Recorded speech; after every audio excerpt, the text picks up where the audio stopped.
प्रार्थना मत कर मत कर मत कर। झुकी हुई अभिमानी गर्दन, बंधे हाथ नत निष्प्रभ लोचन। यह मनुष्य का चित्र नहीं, पशु का है रे कायर। प्रार्थना मत कर मत कर मत कर।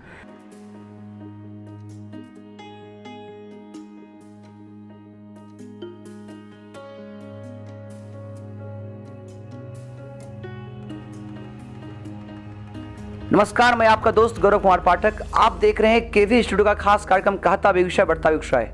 इस खास कार्यक्रम की खास पेशकश में आज आप सबों के बीच मैं आपको एक ऐसे शख्सियत से रूबरू करने जा रहा हूं जिन्होंने अपने ज्ञान से संपूर्ण बेगूसराय जिले को आलोकित किया है। जी हां, हम बात कर रहे हैं हम सबके प्रेरणा, हम सब के लिए गौरव, डॉक्टर आनंदी शंकर सिंह जी का, जो केंद्रीय विद्यालय में शिक्षक रह चुके हैं, साथ ही साथ सेंट जोसेफ स्कूल के प्रिंसिपल भी रह चुके हैं और रिवर वैली स्कूल के संरक्षक हैं।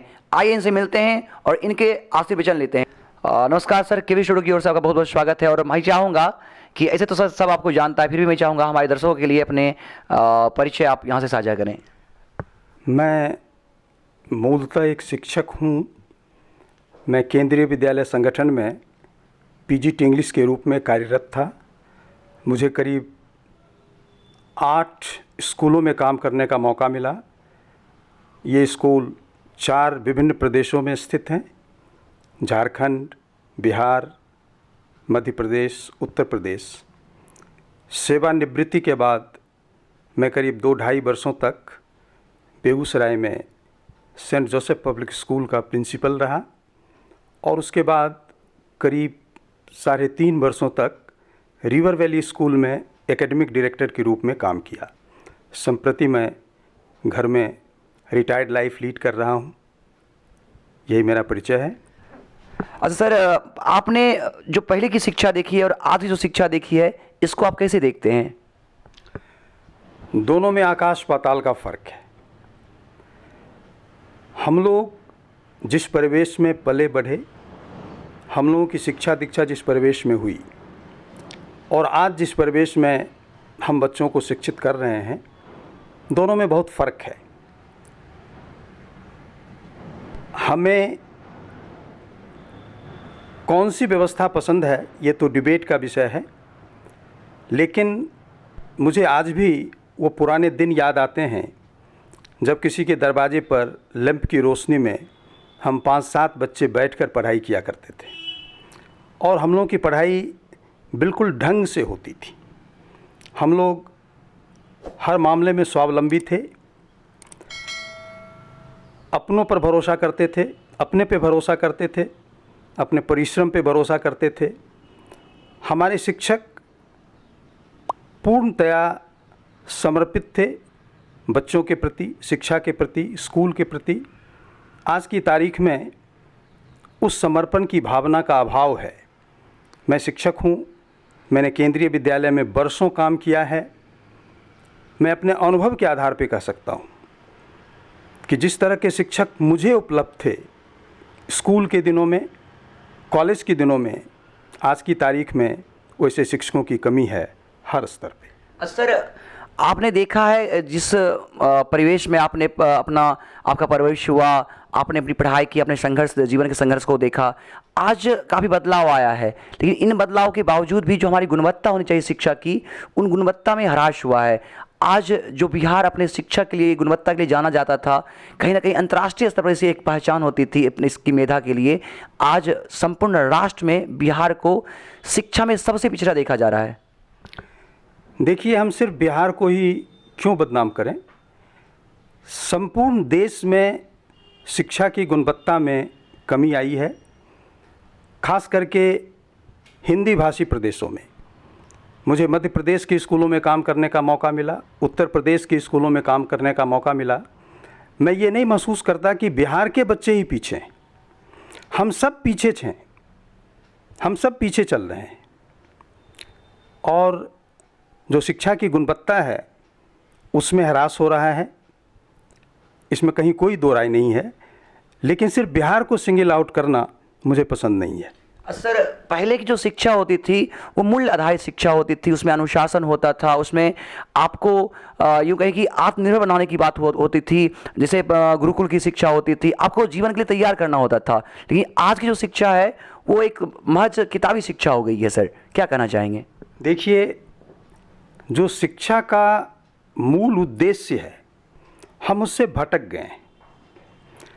हर सरकार नई शिक्षा नीति लाती है, नई शिक्षा नीति में ढेर सारे वादे किए जाते हैं, नए नए सब्जबात दिखाए जाते हैं, लेकिन होता कुछ नहीं है। गांधी का जो बेसिक एजुकेशन था, मुझे याद है हमारे ज़माने में बेसिक स्कूल्स हुआ करते थे।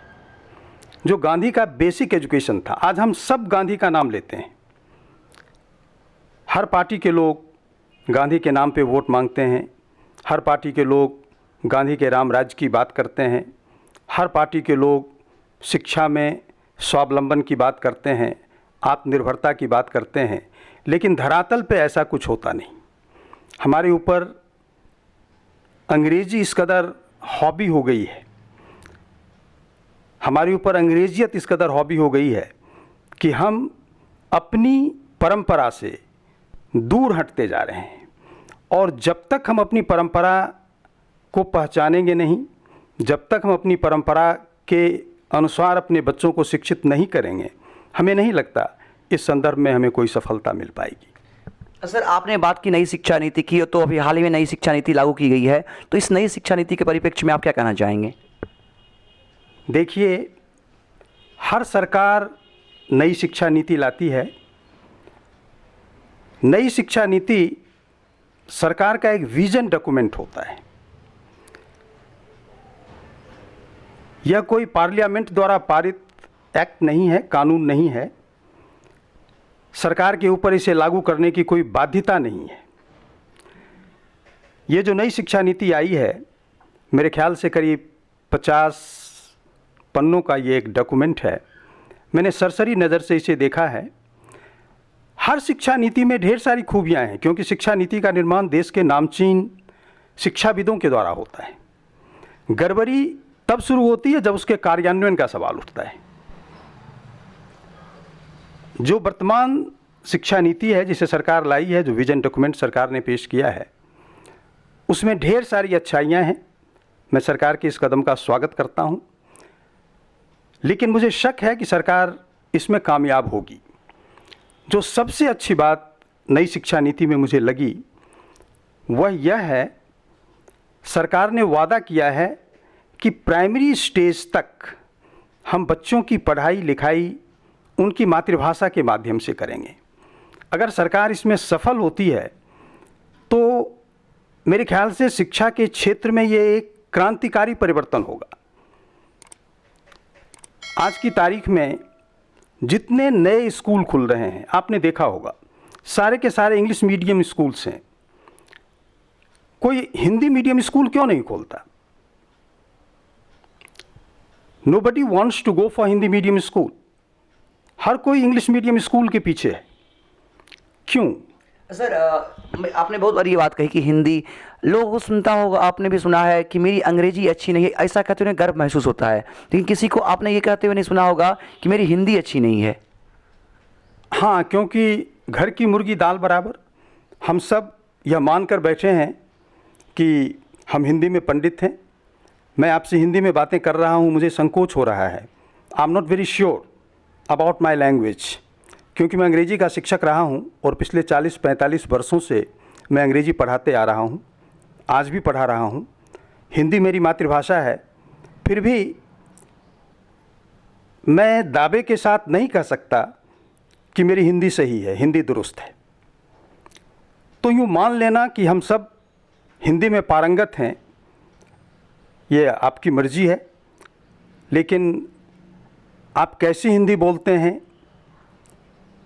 आप भी देख रहे हैं, हम भी देख रहे हैं, सारी दुनिया देख रही है। खासकर बिहार और उत्तर प्रदेश के लोग। हम बिहार की बात करें तो हम तो ना अंग्रेजी बोल पाते हैं ठीक से, न हिंदी बोल पाते हैं ठीक से। अगर हम हिंदी भी ठीक से बोलें तो हमें बड़ी खुशी होगी।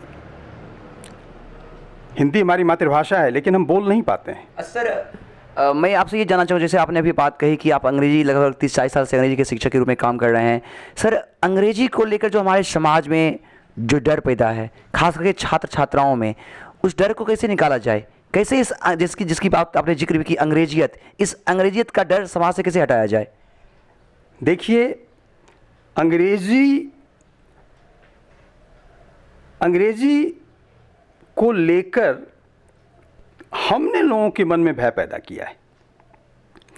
अंग्रेजी एक ऐसी भाषा है जिसे अगर ढंग से पढ़ाई जाए तो हमें नहीं लगता कि बच्चों को सीखने में कोई परेशानी होगी। They are not able to pick up the language because we are not able to help them, we are not able to teach them the way they ought to be taught. जिस ढंग से बच्चों की पढ़ाई होनी चाहिए, हम बच्चों की पढ़ाई उस ढंग से नहीं कर पाते हैं। इसलिए बच्चों के मन में अंग्रेजी को लेकर एक भय बना रहता है। हम अंग्रेजी पढ़ाने में कम विश्वास रखते हैं, अंग्रेजियत में ज़्यादा विश्वास रखते हैं, और मेरे ख्याल से यही वजह है कि बच्चे अंग्रेजी सीख नहीं पा रहे हैं। सर, जो बच्चे अंग्रेजी को लेकर डरे हुए हैं या एक अच्छा अंग्रेजी का अच्छा ज्ञान प्राप्त करना चाहते हैं, वो चाहते हैं कि वो भी अच्छे से अंग्रेजी बोल सके, अच्छे से अंग्रेजी को समझ सके, उसके लिए उनको आप क्या सलाह देना चाहेंगे? देखिए, सबसे पहली बात कि हम इसे हौवा नहीं बनाएं। हर कोई अंग्रेजी सीख सकता है। आपने अखबारों में देखा होगा जो सर्वे रिपोर्ट्स आते हैं एनसीईआरटी के द्वारा या स्टेट एजुकेशन काउंसिल के द्वारा कराए गए सर्वे के जो रिपोर्ट्स आते हैं, उसमें आपने देखा होगा कि बिहार के बच्चे मैथ्स में काफ़ी अच्छा परफॉर्मेंस करते हैं। जी। परफॉर्म करते हैं। मैथ्स का जो उनका परफॉर्मेंस इंडेक्स है वो बहुत बेहतर है, लेकिन अंग्रेजी में वो काफ़ी नीचे हैं। उन्हें फिसड्डी तक कह दिया जाता है। अखबारों में हमने अक्सर देखा है इस शब्द का प्रयोग। यूँ मैं शब्द का प्रयोग करना नहीं चाहता। बच्चे मैथ्स कर सकते हैं और अंग्रेजी नहीं कर सकते, ये बात मेरी समझ में नहीं आती है। ठीक है, मैथ्स के लिए स्पेसिफिक इंटेलिजेंस की ज़रूरत है, इंग्लिश के लिए जनरल इंटेलिजेंस की ज़रूरत है, लेकिन जिस बच्चा के पास स्पेसिफिक इंटेलिजेंस है उसके पास जनरल इंटेलिजेंस नहीं हो, मैं इस बात को मानने के लिए तैयार नहीं हूँ। कम से कम वो बच्चे जो मैथ्स में परफॉर्म कर रहे हैं वो निश्चित रूप से अच्छी अंग्रेजी सीख सकते हैं अगर उन्हें ढंग से पढ़ाई जाए। मेरे ख्याल से हमारे स्कूलों में जो अंग्रेजी की पढ़ाई है वो ढंग से नहीं हो पा रही है। मैं ये नहीं कहता कि मैं ही अकेला एक व्यक्ति हूँ जो ढंग से अंग्रेजी पढ़ाता हूँ। ढेर सारे लोग हैं हमारे पास, ढेर सारे ऐसे टीचर्स हैं who are fully competent to do full justice to English. They are doing full justice to English. I am all praise for them. लेकिन majority of the teachers do not have a reasonable command over the language and so they are not able to perform well in the classroom. बच्चों को उनसे फ़ायदा नहीं हो पाता है। Sir, मेरा आपसे ये जानना कि आपको लंबा अनुभव है शिक्षा जगत में, आप बहुत दिनों से बच्चों को ज्ञान दे रहे हैं। सर, उस समय के जो अभिभावक हुआ करते थे और आज के जो अभिभावक हुआ करते हैं, उनको कैसे देखते हैं? उनमें क्या अंतर आया है? कहीं ना कहीं पहले के अभिभावक काफ़ी कम संसाधन होने के बावजूद भी उनके बच्चे सफल होते थे, और आज इतना बेहतर संसाधन होने के बावजूद भी कहीं ना कहीं सफलता उतनी बेहतर नहीं हुई है। देखिए, ये हमारी गलती है, ये हमारा भ्रम है कि संसाधन के अभाव में हम बच्चों को शिक्षित नहीं कर सकते हैं। गांधी जी ने साउथ अफ्रीका में जब टॉलस्टॉय फॉर्म की स्थापना की थी तो वो भी संसाधन की कमी से जूझ रहे थे। टैगोर ने जब शांति निकेतन की स्थापना की तो वो भी संसाधन की कमी से जूझ रहे थे। लेकिन वो कितने सफल हुए आप सब जानते हैं, हम सब जानते हैं। तो संसाधन की कमी का रोना मैं इससे सहमत नहीं हूँ। संसाधन के अभाव में भी शिक्षा हो सकती है अगर हमें समर्पण की भावना है, हमें डिवोशन है, डेडिकेशन है, कमिटमेंट है, तो हम कर सकते हैं। हमारे ज़माने में तो संसाधन नाम की कोई चीज़ थी ही नहीं। टीचर्स हुआ करते थे, एक स्कूल हुआ करता था।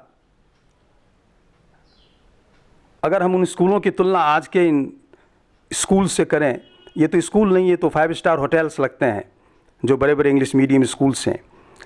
लेकिन जो पढ़ाई का स्तर है वो किसी मायने में हमारे शिक्षकों की पढ़ाई के स्तर से बेहतर नहीं है।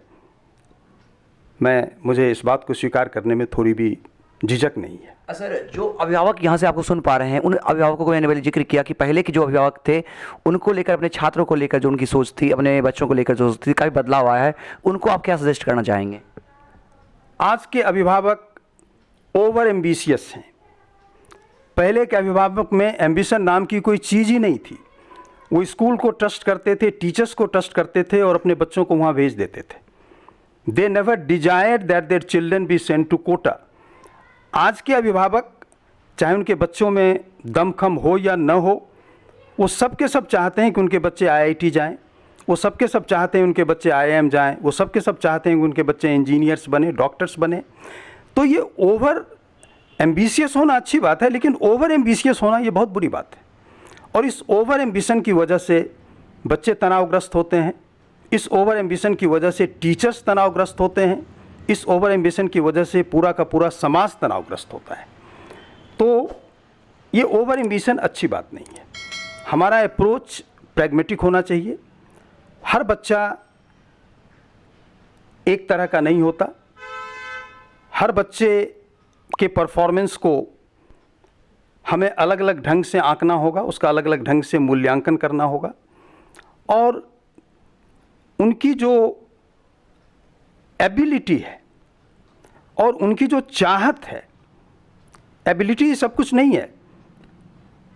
एक बच्चा इंजीनियर बनने के लायक है, लेकिन उसमें इंजीनियर बनने की इच्छा नहीं है, तो ज़बरदस्ती हम उसके ऊपर थोप दें कि नहीं, you have to become an engineer, यह गलत है। And this is what exactly what the parents are doing today, and they are doing a lot of injustice to their children. Okay sir, thank you, आपने ये सुंदर विचार दिए। Sir, पहले के जो शिक्षक थे उनको गुरु, आचार्य के रूप एक पूरा संपूर्ण समाज उनके लिए, जो आप एकलव्य की बात कर लें, हम पाणिनि की बात कर लें, हम बहुत सारे ऐसे उदाहरण है हमारे समाज में कि शिक्षकों को क्या सम्मान मिलता था।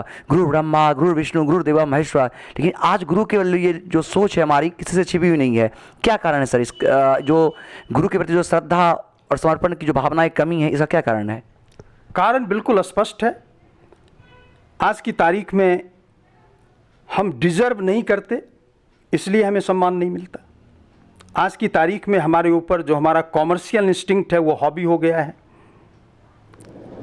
हमारे ज़माने में जो शिक्षक थे उनके ऊपर कॉमर्शियल इंस्टिंक्ट हॉबी नहीं था, तो स्वाभाविक है उन्हें सम्मान मिलता, हमें सम्मान नहीं मिल रहा है। आज भी जो अच्छे शिक्षक हैं, जो ईमानदार हैं, जो कमिटेड हैं, उन्हें सम्मान मिल रहा है। सर, हम चाहेंगे कि एक सफल शिक्षक होने के लिए जो गुण होने चाहिए, जो भी शिक्षक यहाँ से सुन रहे हैं, वैसे सभी शिक्षकों को, चूँकि हमारे सभी शिक्षक श्रद्धेय हैं, संपूर्ण समाज उनका हमेशा आभार, चूँकि उनके ज्ञान और जो समाज के लिए उनका समर्पण है उसको लेकर आभार है। लेकिन फिर भी मैं चाहूँगा आप उन्हें, यहाँ से जो आपको सुन पा रहे हैं, उनको कुछ सजेस्ट करें। देखिए, मैं टीचर्स के बीच रहा हूँ, टीचर्स के बीच ही मैंने अपनी पूरी ज़िंदगी बिताई है। अपने देश में 5 सितंबर को टीचर्स डे बड़े उत्साह के साथ मनाया जाता है। जब कभी टीचर्स डे के अवसर पर मुझे अपने शिक्षकों को संबोधित करने का मौका मिला, मैंने उनसे यही कहा, डोंट बी ओवर एम्बिशियस। आप ओवर एम्बिशियस मत बने, अपनी ज़रूरतों को कम करें। आप एक ऐसे पेशे में हैं जिसमें आपको बहुत अधिक पैसे नहीं मिलेंगे, आप अपनी ज़रूरतों को कम करें, लेकिन अपने स्वाभिमान के साथ कभी समझौता नहीं करें। मैं अक्सर अपने टीचर्स से ये बातें किया करता था और मुझे याद है मैं बच्चन जी की इन पंक्तियों को कोट किया करता था।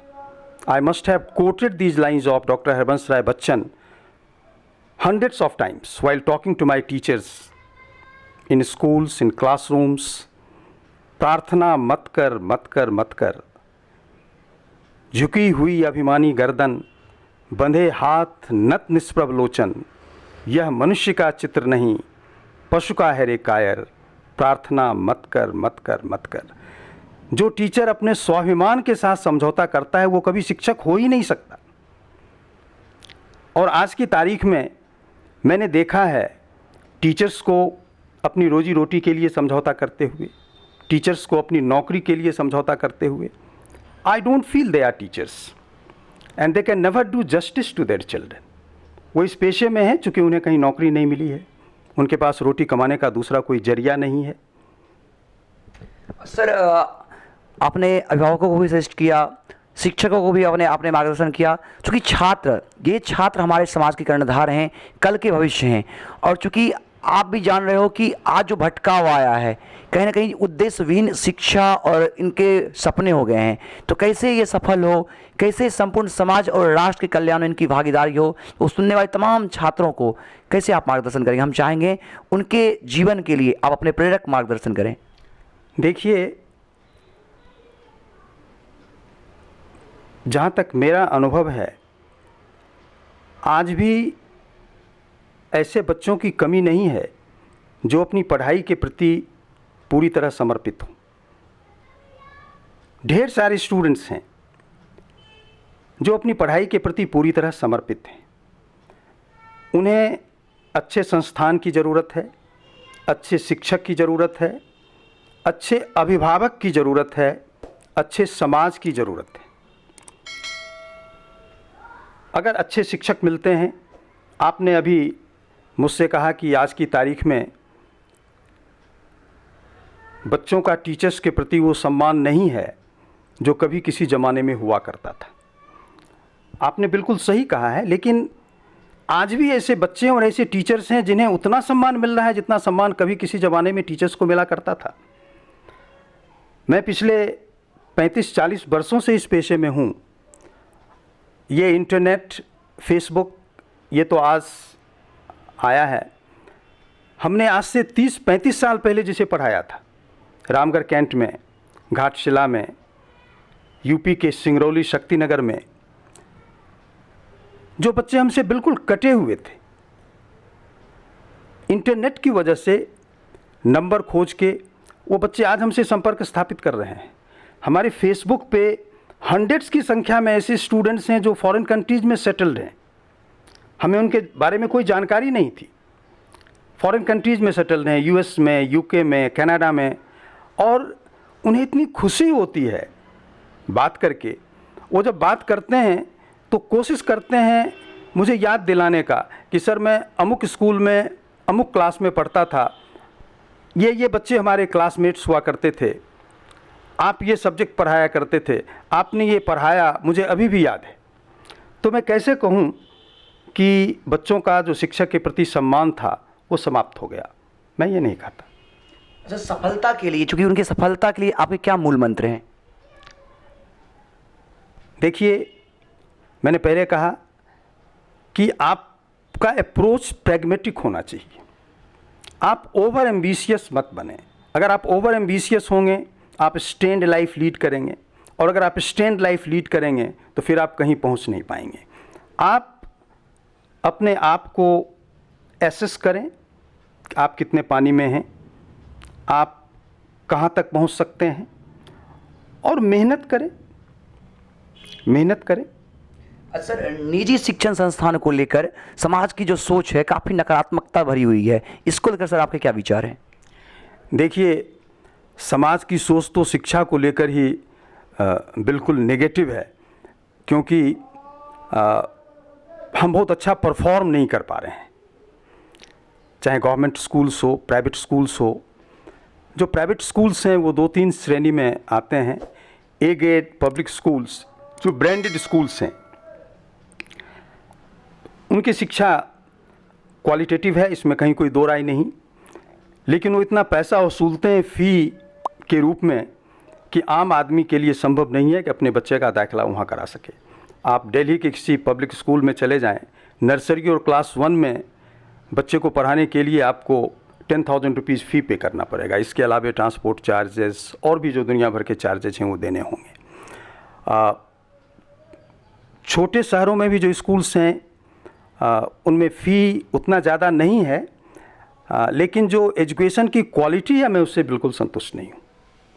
मैं बिल्कुल संतुष्ट नहीं हूँ। खासकर अंग्रेजी, जो अंग्रेजी शिक्षण है, आप अपने आप को इंग्लिश मीडियम स्कूल कहते हैं, और एक बच्चा आपके यहाँ 12 साल बिताता है।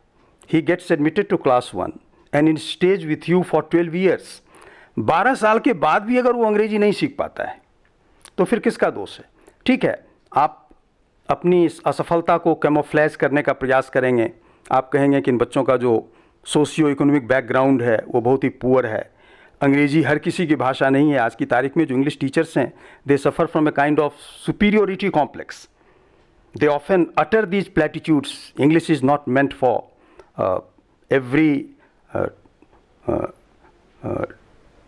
Dick, Tom and Harry. English cannot be everybody's cup of tea. ये एलीट का लैंग्वेज है। अक्सर ऐसा हमने बोलते हुए सुना है, ऐसी बात नहीं है। आप अपनी असफलता को दूसरों के माथे थोप कर निकलना चाहते हैं। आपने किसी बच्चे को 12 साल, if I have taught a child for 12 years, do you think I have got any moral right to say कि नहीं, चूंकि बच्चे का सोशियो इकोनॉमिक बैकग्राउंड बड़ा पुअर है इसलिए वो बच्चा अंग्रेजी पिकअप नहीं कर पाया? हमें थोड़ी जिम्मेदारी तो लेनी होगी ना। बहुत बहुत धन्यवाद सर, आपने ये सुंदर विचार हमारे साथ साझा किए। Thank you very much. आपका बहुत बहुत धन्यवाद, और जो आपके केवी स्टूडियो के व्यूअर्स हैं उन्हें भी बहुत बहुत धन्यवाद। मैं आभारी हूँ। और डॉक्टर रोशन जिन्होंने इस स्टूडियो की शुरुआत की है और इस स्टूडियो के माध्यम से मेरे जैसे आम लोगों को भी वो टैग करने का प्रयास कर रहे हैं, मैं उनका भी आभारी हूँ। I am thankful to him. Thank you sir, thank you very much. Thank you. ये थे डॉक्टर आनंदी शंकर सिंह जी। संपूर्ण बेगूसराय ज़िले में इन्होंने अपने ज्ञान से अपनी एक पहचान बनाई है, अपनी एक प्रतिष्ठा बनाई है, और एक अंग्रेजी का जो डर था इन्होंने बहुत ही आसान तरीके से बच्चों के मन से इस डर को निकाला है और अंग्रेजी को सबके लिए सुलभ बनाया है। कैमरामैन विकास के साथ मैं गौरव कुमार पाठक, केवी स्टूडियो बेगूसराय।